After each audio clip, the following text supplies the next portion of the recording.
I'm Don Boudreau, and today we're talking about creating new jobs. Invest in jobs. Produce jobs. Bring back our jobs. Get the American people back to work.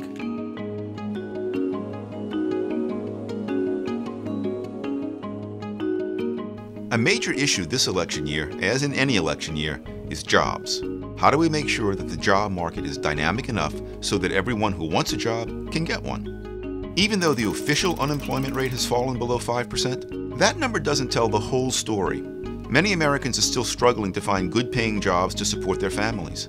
Another measure of unemployment, which takes into account part-time workers who want to work full-time but aren't, stands at 10%. The labor force participation rate, which measures the size of the workforce, is only 63%. That's the lowest number since the 1970s. Youth unemployment is more than triple the rate of the national average, and still has not recovered completely from the recession.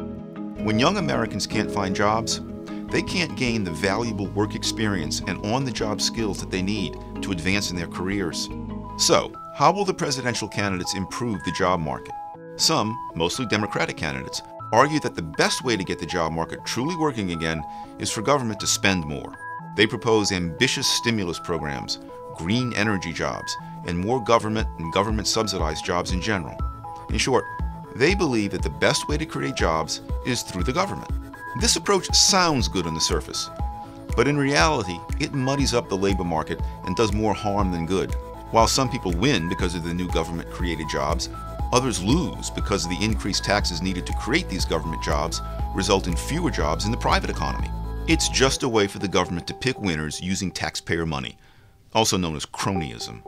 In addition to hurting the private sector labor market, this approach leads to an increase in the number of lobbyists and special interest groups trying to get these new government-created jobs to come their way. This unproductive activity grows the size of Washington at the expense of jobs on Main Street. There is a reason why these people are putting huge amounts of money into our political system. Other candidates have proposed a different approach. Let the private sector, which has made the U.S. the richest country in the history of the world, work smoothly by limiting the roadblocks to offering and accepting a job. This approach means reducing and simplifying taxes.